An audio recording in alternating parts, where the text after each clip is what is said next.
Hello, everyone, and welcome to this episode of Conversations with Mark Becker, a podcast produced by Georgia State University. I'm your guest host, Tim Rennick, Senior Vice President for Student Success here at Georgia State. You can find this episode on Apple Podcast, Spotify, SoundCloud, and Google Play, or watch it on YouTube. In this podcast, we will discuss the future of higher education in America and beyond. We'll dive into the challenges and opportunities facing higher education and explore policies and practices that show promise of a brighter future. I hope you will find these conversations stimulating and thought-provoking. And if you do, please subscribe so that you will not miss future episodes. Again, I'm your guest host, Georgia State Senior Vice President Tim Rennick, and today my guest is Maury Cotter. Maury has served for 25 years at the University of Wisconsin in the Office of Quality Improvement.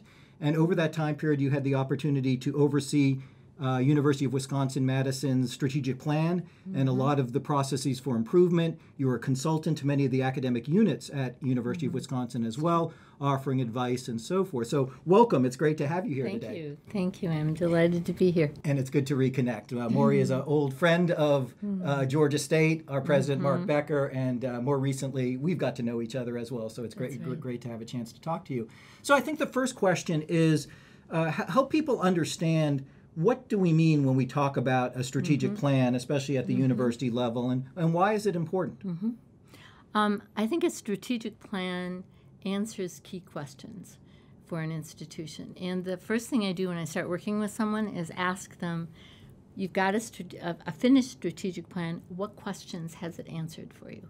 What does it tell you? And the fundamental questions of strategic plan include, who are we? Who do we serve? What do they need?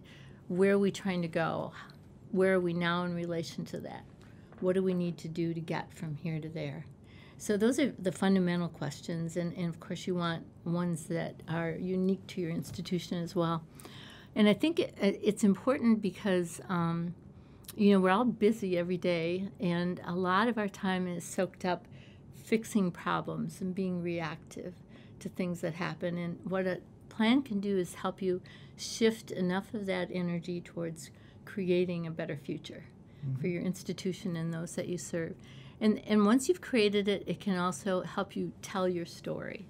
And tell your story to people inside so they can be aligned around it, inspired by it. Tell your story to external people. It can help you attract talent because they're inspired by it. It can even help you raise new money. So maybe an example would be helpful here. So you mentioned it helps an institution understand who they are or who the institution is. What does that look like at a place like University of Wisconsin? How was it different before and after you worked on the strategic plan at Wisconsin when it came to Wisconsin having an identity and so forth? One of the standout things that's unique, a lot of institutions have very much in common. Our missions are very similar. One of the things that's very strong and held dearly in our institution is the Wisconsin idea. We're one of the first public institutions that really said our research should impact the state. And that, of course, has gone beyond to impacting the world. So putting a name on that and saying, what does that mean? And what are we going to do to make that happen? I think that was a piece that distinguishes our plan and helped us raise it to another level. And so then that became part of the research image of the university, where more faculty proposed research that centered on Wisconsin issues and Wisconsin problems, and donors were more likely to give who were concerned about the health of the Wisconsin community more broadly. And reaching education out to, those beyond the residential students. Which is something that we're working on a lot now, trying to expand our reach to realizing that people have learning needs throughout their lifetime. Great. So you've been doing this a long time. Yes. In fact, I would say that you're one of the few national pioneers who for decades have led this discussion of strategic planning and design thinking and so forth at the university level. So how has it changed over the last 25 years? What's different now than when you started? That's an interesting question. So when we started, it was viewed as a corporate approach. And we did our first plan stealth. And we did not call it strategic planning. In fact, David Ward was our provost at the time. he realized there were things that we needed to do, and he found a faculty-written summary of the last self-study literally on the shelf. And he took it off and he said, they got it. These are the things we need to be doing. And he put them on an overhead foil that dates it. And he used that foil in every talk that he gave, in hiring talent, in allocating resources. And I would argue that's one of the best strategic plans I've ever seen, is that I still have it, that overhead foil with bullet points on it. So that's it, and that gave it legitimacy, the fact that it was a faculty-written document. He didn't feel like he had the authority as a provost to say these are priorities in our culture. And so if you flash forward now, most institutions have a plan. It's often expected by accrediting organizations, but there's an amazing range of types of plans.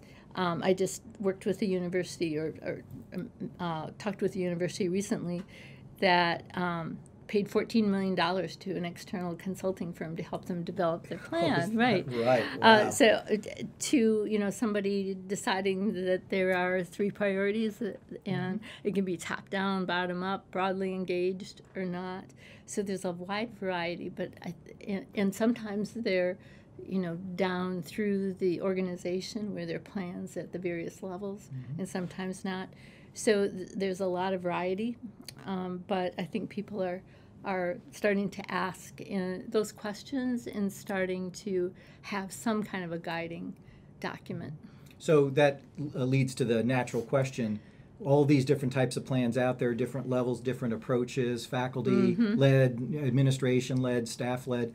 What makes for an effective strategic plan? I think first that it answers key questions, and that it helps advance your mission. But the most important is probably execution. A lot of plans are stuck on the shelf, and they stay there. And David, when he took the one off the shelf, he said, the most radical thing I did was pull a plan off the shelf and implement it. So I think that, and also it is understanding execution within the culture of higher education and the specific culture of your own institution. Culture eats strategy for breakfast. And so if you don't have an understanding of how to move things in your culture, you can just come up against resistance. So I think of it as, what's always in my head is the concept of pull versus push. And there's a wonderful quote from a book called Leading from Within by Robert Pater, and he equates it to the martial arts. And he says, in the martial arts, the most effective way to move people is to first make contact with them, then join in their direction of movement, and finally to steer them to the desired course. And that to me makes a lot of sense, and it helps in our culture, and I think it helps in any culture. The other thing that helps support doing all that is I recommend that your planning documents be 2 documents. That there's one that's 1 to 4 pages that I call the strategic framework, that has the mission, the vision, the priorities, the fundamental parts of it. And that's high level, longer time range, broad audience. You can use it over and over again, and people can get to know it. And then there's the internal action plan that answers who's going to do what by when. And that changes frequently. That's internal, that's more detailed. A lot of people put them together and it's out of date before you start. And you can't find the important parts, and people don't know it. And if you haven't answered the question who, you don't have a plan yet. So you really have to get down to the who's going to do. So if I'm understanding you, the point of a strategic plan is not the plan, it's the change that the plan helps the campus to bring about and to enact. Yes. And the effective plan is one that motivates and gives people guideposts in order to lead this change. Now, our listeners may not know this, but this conversation has direct bearing upon Georgia State. because early on in our Yes. current strategic plan, which was right. approved in January 2011, you and David Ward both came to campus, colleagues of President Becker, and right. helped us think about how we might approach strategic planning differently than we have in the past. So maybe tell us a little bit about Yes. that history Yeah. and your connection with Georgia State. It was a privilege to do it then, and it's just amazing to be able to know that we had some small part in the amazing success that you all have had. So what we really did in that piece at Mark's invitation, Mark came with energy and vision and talent, but he knew he needed to engage people in order to move anything, and what we really did was help with a launch, a kickoff sort of event that engaged the top 40, all the deans, vice presidents, and in a broad dialogue that put GSU in the context of higher education trends and issues, helped think about niche and competition and opportunities that were unique to GSU. And then to also facilitate the beginning of a dialogue about what that meant, for all of you and what you wanted to do with it, so that was basically to tee up the opportunities for your conversations at a broader level towards that amazing vision that you all have developed and acted on. And an interesting thing about that event is that Mark was very quiet through the whole thing. He was really about engaging his people in coming to those concepts on their own. Because a key component is to make the campus feel invested and for the plan to come organically out of Absolutely. the faculty and the staff and so forth, not to come directly down from the president. Exactly. Now, I remember, because I was part of that history and part of that group, that one thing Mark did insist on as president was that the plan be kept very concise. I know one of his wishes was that it only have 5 or so goals to it, and that it be understandable on a single page of paper, that you not have to flip through page after page. Yeah. So Georgia State is very different now than it was when you visited 10, 11 years ago, right? Yes. Back then we were 28,000 students. We're 53,000 students this fall. Our graduation rates have exploded. We've eliminated equity gaps. Research dollars are up by 100 and almost 50% and so forth. So at least one might sit back and say, well, that must have been a effective strategic plan if all that movement has occurred. What is your expert opinion about what may have made that strategic plan work and led Georgia State to be able to have a particularly productive decade as we've had? Leadership, the talent that was attracted by a bold vision, and execution. The execution has been absolutely amazing.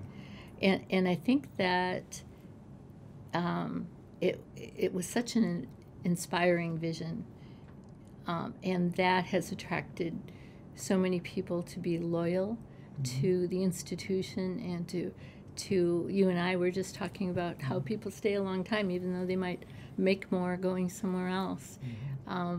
These are very highly educated people yes. who in many cases can do a lot of things with life, but they have committed to higher education because they believe it's important. And so you can give them a reason to come to work every day by knowing they're making a difference, that can be an incredibly Absolutely compelling true. Retention tool, right? Yes. For good staff and faculty. And the fact that you are effectively executing it, they see that progress, they see the impact.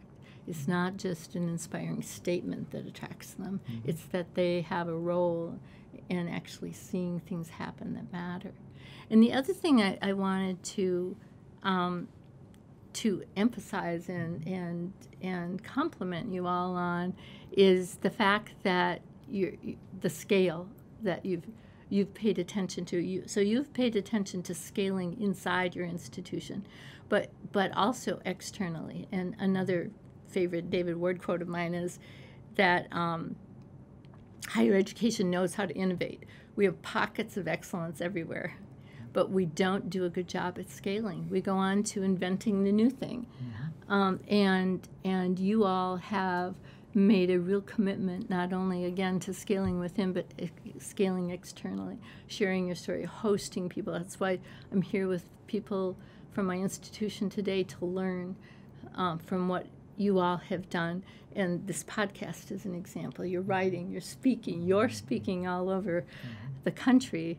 Those things really speak to the fact that you're not, that you're doing it for such a fundamental purpose, an inspiring purpose, and you're so devoted to that purpose that you're willing to invest that energy in raising all boats, not only within your own institution, but beyond. Well, thank you. And you've committed your career as well to trying to scale and spread good and best practices. My last question for you, but it's related to your last comment, is you said from the beginning that unless you have institutional identity, you don't have a strategic plan. So as an expert but an outsider to Georgia State, what do you see as Georgia State's institutional identity?